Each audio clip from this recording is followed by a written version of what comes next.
ආයිබෝන් මේ අවස්ථාව වන විට තිබෙන විශේෂ ප්‍රවෘත්තියක් සම්බන්ධයෙන් ඔබ දැනුවත් කරන්න මේ ඉක්මන් කෙටි වීඩියෝ එකක් කරන්නේ. අපිට දැන මේ වන විට ආරංචි වෙන දේ මේ අරගලය සම්බන්ධයෙන් අපි ඊයේ රාත්‍රියේ ඔබට කිව්වා මෙතනින් එහාට මේ අරගලයක් නෙවෙයි අත වශයෙන්ම මේ විප්ලවයක් හැටියට නම් කළ යුතුයි කියන එක තමයි සාමාන්‍යයෙන් ජාත්‍යන්තර මාධ්‍යයේ මේ වන විට කතා වෙන්නේ. ඉතින් දැන් අපිට වාර්තා වෙලා තිබෙනවා පසුගිය පැය 48ක කාලය තුල පමණක් ඊටම දරුණු මර්ධනකාරී පිළිවෙතක් අනුගමනය කරමින් මේ ඉරාන රජය විසින් 2000කට ආසන්න පිරිසක් මහදමා තිබෙනවා කියලා දැනගන්න ලැබෙනවා. මේක ඊටම භයානක තත්ත්වයක්. මේ වෙන විට විශේෂයෙන්ම ඇමරිකාවෙත් ඊශ්‍රායලෙත් දැඩි අවධානයට මේ තත්ත්වය යොමු කරලා තිබෙනවා කියලා අපිට දැනගන්න ලැබෙනවා.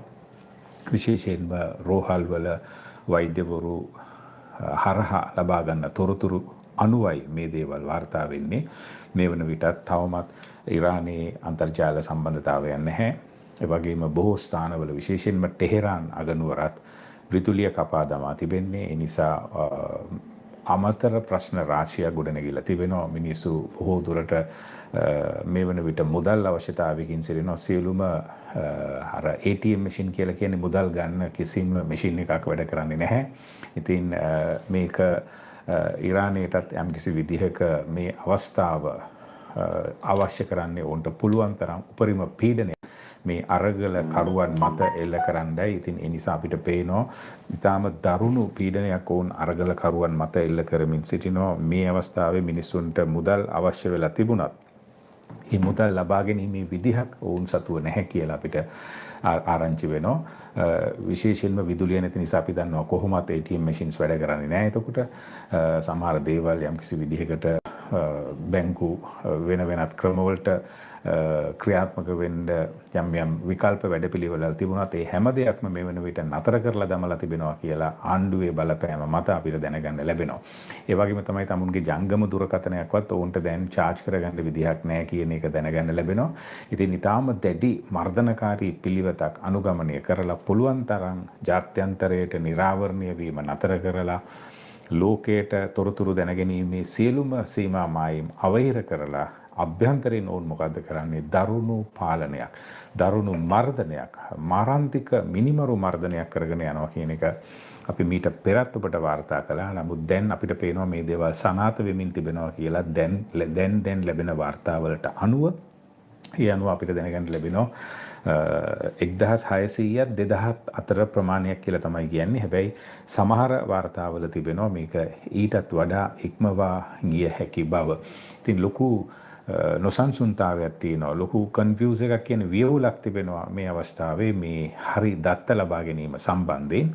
නමුත් බොහෝ අය පෞද්ගලිකව මේ ගොඩාක් මේ ප්‍රවෘත්ති ලැබෙන වාර්තාවල සඳහන් වෙන්නේ ඇසින් දුටු සාක්ෂිකාරයින්ගෙන් කියලා. සාමාන්‍යයෙන් ප්‍රවෘත්තියක් වාර්තා කරනකොට එහෙම වාර්තා කරන්න අවශ්‍ය නැහැ. නමුත් දැන් එහෙම විශේෂණ පද එකතු කරන්න වෙලා තිබෙනවා මේ එන ආරංචි තහවුරු කර ගැනීමට අවශ්‍ය නිසා. ඉතින් බොහෝ ඒවවල අපිට දකින්න ලැබුණ අදූදෑසන ඒ විශේෂණ පදය දාලා තිනවා ඇසින් දුටු සාක්ෂිකාරයින්ගෙන් ලබාගත් තොරතුරු අනුව කියලා. එතකොට තත්ත්වය මේකයි. ඊටාම දරුණු ගණයක්. නිකන් හිතන්න පැය 48ක් ඇතුළත යුද්ධකදී මේක වෙන්න පුළුවන්. දෙපාර්ශවයක් අවි අතර අරගෙන යුද්ධ කරනවා කියන්නේ වෙනමම තත්ත්වයක්. නමුත් මේක එහෙම දෙයක් නෙවෙයි. මේක ඇවිල්ලා කෙනෙක් අහලා තිනවා මේ ඇමරිකාව සිරියාවට ගහනව නේද කියලා. ඊටාම ප්‍රබල ප්‍රහාරයක්. විශේෂයෙන්ම සිරියාවේ තියෙන ඉරාන ඉලක්කවලටයි ගහන්නේ. සිරියාවේ තියෙනවා ඉරානයේ සහාය ලබන ත්‍රස්ත ඉලක්ක රාශියක්. ඒ නිසා ISISට විතරක්ම නෙමෙයි ඉරානයේ ඉලක්ක සිරියාව තුළ තියෙන ඒවටත් දැඩි ප්‍රහාර එල්ල කරනවා.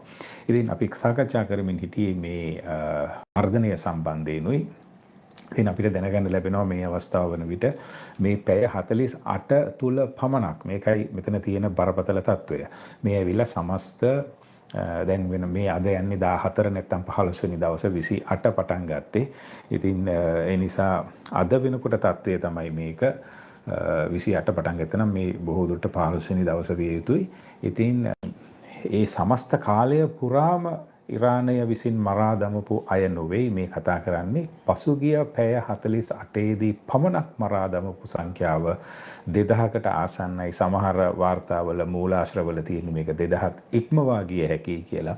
බොහෝ දුරට රෝහල්වල වෛද්‍යවරුන්ගෙන් සහ ඒ අංශවල සේවය කරන අයගෙන් ලබාගත් තොරතුරු අනුවයි මේවා වාර්තා කරන්නේ. ඉතාම බරපතල තත්ත්වයක්. මේ තත්ත්වයත් සමගම තමයි ඊයේ රාත්‍රිය වන විට අපිට දැනගන්න ලැබුණ හදිසි පණිවිඩයක්. ඒ තමයි ඩොනල්ඩ් ට්‍රම්ප් සහ ආරක්ෂක අංශ විසින් විශේෂ සාකච්ඡාවක් කළා කියලා ඉරානයට එරෙහිව යම් ක්‍රියාමාර්ගයක් අපි ගන්නවා නම් එය කෙසේ විය යුතුයිද කියන කාරණාව. ඉතින් බොහෝ දුරට සමහර වාර්තාවල පෙන්වා දීලා තියෙනවා විශේෂයෙන්ම මේ අම්චාච් මාධ්‍ය කතුවරයෙකුට අනුව ඔහු විසින් විස්තර කරලා තියෙනවා යම් කිසි විශ්ලේෂණයක් දීලා තියෙනවා බොහෝ දුරට ලබන සතියේ මුල් භාගයේ. ඇත්ත වශයෙන්ම කියනවා නම් මේක හෙටද දන්නෙත් නෑ හෙට ලබන සතිය. ඉතින් සමහර විට සඳුදා සිට බදාදා වගේ කාලය ඇතුළත වුණත් ඇමරිකානු ප්‍රහාරයක් ඊශ්‍රායලයට මේ ඉරානයට එල්ල වෙන්න ඉඩ තිබෙනවා කියලා. ඉතින් ඊශ්‍රායලයත් මේ වගේම ප්‍රකාශයක් එල්ල කරලා තියෙනවා. ඊශ්‍රායලයේ ප්‍රකාශය දිහා බලපුවම පේන්නේ මේ අල්ලපනල්ලේ ඉරානය විසින් ඊශ්‍රායලට යම්කිසි ප්‍රහාරයක් එල්ල කරන්න කල්පනාවක් තියනවාද කියලා. ඉතින් ඒක එතනත් තාර්කික අවස්ථාවක් තියෙනවා එහෙම දෙයක් හිතන්න. මොකද යම්කිසි විදිහකට ඉරානයට ඊළඟ දින කිහිපය තුළ ඇතිවෙන්න යන ඉරණම මොකක්ද කියලා අපි දන්නේ නැහැ. ඒ නිසා බොහෝ දුරට ඔවුන් යම්කිසි වෙනසක් වෙන්න කලින් සමහර විට ඔවුන්ට ඉරානයේ බලය අහිමි වෙන්න කලින් ඔවුන් එකවර දරුණු ප්‍රහාරයක් ඊශ්‍රායලට එල්ල කරන්න බලාගෙන ඉන්නවද දන්නෙත් නැහැ. කොහොම නමුත් එහෙම තමයි නෙතන්යාහු කියලා තියෙන්නේ. නෙතන්යාහු කියලා දෙනවා බැරි වෙලාවත් ඉරානය ප්‍රහාරයක් එල්ල කළොත් ඉතාම දැඩි හමුදා ක්‍රියාමාර්ගයක් ගන්නවා.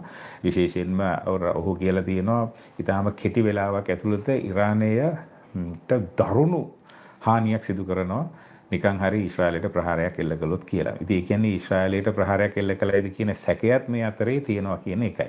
ඒ වගේම තමයි මේ අරගලය කොයිතරම් නැත්නම් මම දැන් පාවිච්චි කරන්නේ විප්ලවය කියන වචනය මේක කොයිතරම් ප්‍රබලද කියනවනම් මේ අවස්ථාව වන විට බසිච් කියන පොලිසියේ ප්‍රධාන අනදෙන නිලධාරියාව ඊයේ රාත්‍රියේ ගැටුම් වලදී මිය ගිහිලා තියෙනවා.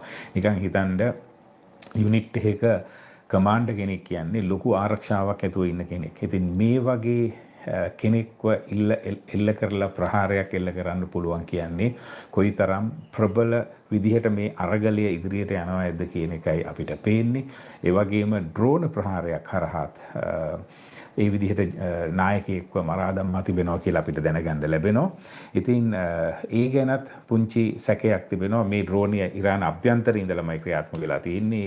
ඊශ්‍රායලෙන් හෝ වෙනත් පිට බාහිර තැනක ඉඳලා ඉරානයට ඇතුල් වෙච්ච ඩ්‍රෝනයක් නෙවෙයි. ඉරාන අභ්‍යන්තරයෙන්ම ඩ්‍රෝනයක් ක්‍රියාත්මක කරලා එවැනි නායකයෙක්ව එල්ල කරගෙන ප්‍රහාරයක් එල්ල කරලා තිබෙනවා.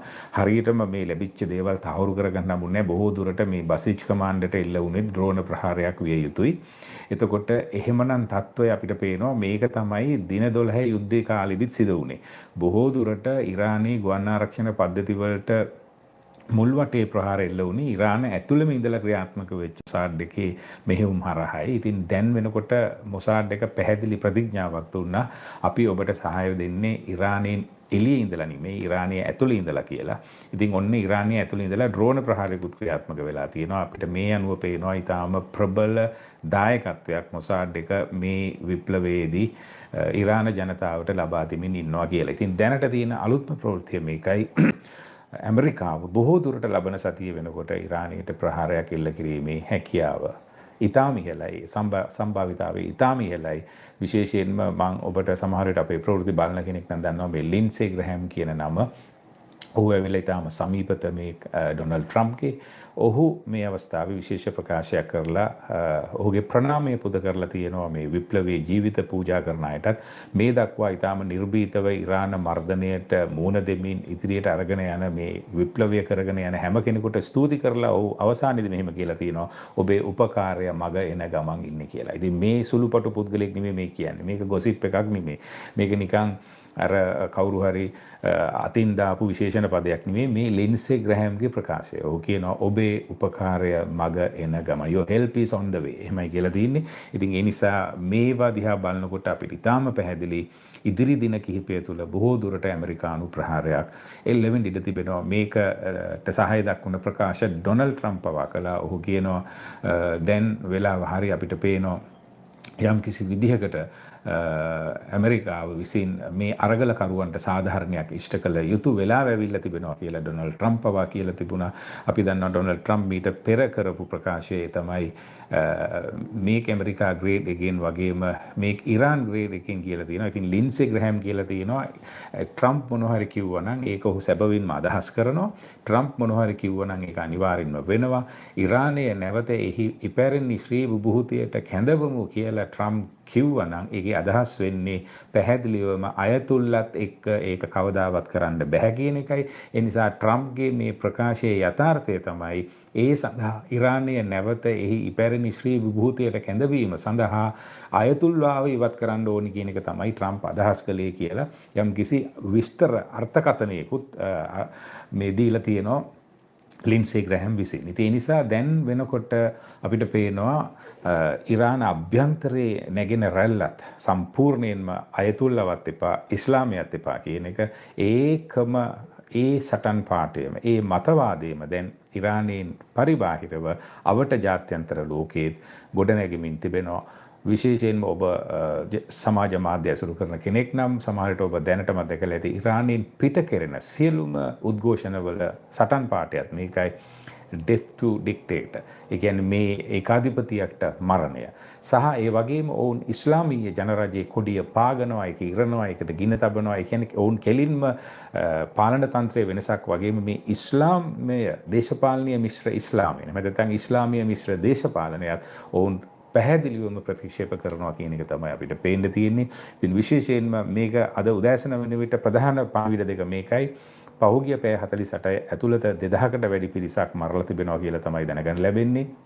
මේක තමයි පදනම වෙන්නේ ඇමරිකාව හෝ ඊශ්‍රායලය තවත් රටවල සහාය ඇතුව ඉරානයට ප්‍රහාරයක් එල්ල කරනවා නම් ලබන සතියේ. ඊළඟ එක තමයි ඇමරිකාව මේ වන විට තිබෙලා තියෙන ඒ තීරණාත්මක ආරක්ෂක හමුදා නායකින්ගේ සාකච්ඡාව ඉරාන ප්‍රහාරයක් සම්බන්ධයෙන්. ඉතින් ඊටම තීරණාත්මකයි තත්වය. තව විශේෂ ප්‍රවෘත්ති කිහිපයක් තියෙනවා. අපි දහවල් වෙනකොට අද බලාපොරොත්තු වෙනවා මේ සම්බන්ධයෙන් ඔබව දැනුවත් කරලා වාර්තාවක් අරගෙන එන්න. දැනට සමුගෙන යනවා. අපි රැඳිලා ඉන්න අපිත් එක්ක නාලිකාව සබ්ස්ක්‍රයිබ් කරලා බෙදා හදා ගන්නත් කියලා මතක් කරමින් අපි ඔබේ ආදරණීය නාලිකාව People's TV මම ස්ටැන්ලි රොයිස්ටන්